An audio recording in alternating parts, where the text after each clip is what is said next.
Zingaphezulu kuka-50 insuku esezidlulile lokhu savota, lokhu sahamba sayokhetha uhulumeni esibathandayo.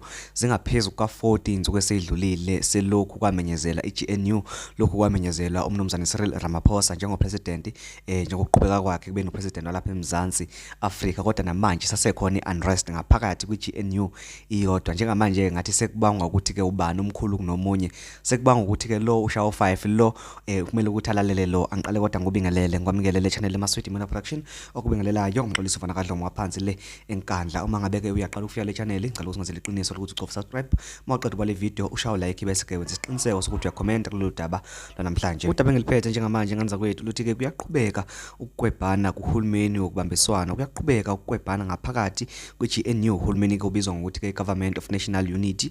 Kutshela ke lezi indaba nje emva kokubika kwephephandaba elibizwa ngokuthi ke iTimes Live libika ke ukuthi umnumzane Gwede Mantashe usekhuze wabhoboka kumama uHelen Zille ngokuthi ke akazame ukuzehlisa, emtshela ukuthi ke akazukuba ke umengameli walapha eMzansi Afrika uyedwa umengameli njengamanje umnumzane Cyril Ramaphosa. Umtshela ukuthi akayeke ukuzama ukuzenza umengameli, akayeke ukuzenza ke umengameli oparallel kumengameli olapha eMzansi Afrika njengamanje. Ubeke semxwayisa ngokuthi uma ukuthi ke uzocabanga ukuthi ke uzokwazi ukuthi adonse ngamakhala uhulumeni be-DA, adonse ngamakhala o-MEC be-DA abaku-GNU, akangacabanga ukuthi ke uzokwazi ukuthi aphinde adonse ngekhala umnumzane Cyril Ramaphosa. Akangacabanga ukuthi uzokwazi ukuthi ke abe namandla lengana nakamnumzane Cyril Ramaphosa. Uma ngabe ezoqhubeka ngale behavior akayiyona, uma ezoqhubeka nokuzenza iboss, i-GNU izowa ungakaphili ngisho lo 5 years obekiwe njengamanje. Uthi ke mayeveteza ngezingisi inkulumo yakhe athi the only worry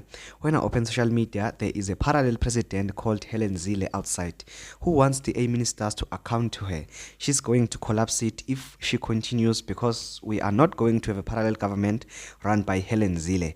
Uthi ke ayivale ngokuthi there is one president here and that president is Cyril Ramaphosa. Uyibeka nje kanjalo umnumzane Mantashe kusho ukuthi ke ngokwamanye amagama nje umama Helen Zille ufuna ukuthi ominister laba be-DA abangaphakathi kwi-GNU ufuna ukuthi ke yonke into bazoyibika kuyena, yonke into izinqumo kumele ukuthi bayithathe, kumele ukuthi ziyoqala kuyena, kube uyena kahle kahle othatha lezo izinqumo bese bona behambisa ku-GNU. Ngamanye amazwi uqonda ukuthi ke umama Helen Zille uzama ukuzenza upresident ekubeni ebe khona umnumzane Cyril Ramaphosa okupresident walapha eMzansi Afrika. Ubeke esedlulisa isixwayiso ke sokuthi iyodwa into engaqeda nge-GNU, iyodwa into engawisa i-GNU ngakapheli lo 5 years ibehavior kamama Helen Zille. Nganza kwethu mina ngibona sengathi kuningi ukuphambana okungaphakathi nje kwe-GNU iyodwa. Khohlwa ilamaqembu aseceleni aphikisayo omkhonto kwesizwe EFF o-ATM obanibani, khohlwa iwona ewodwa nje amaqembu e-GNU ngaphakathi. Kuningi ukuphambana okukhona njengamanje ngapha naba nomnumzane Panyaza Lesufi benza lokhu okungafonwa iqembu le-DA. Kodwa ke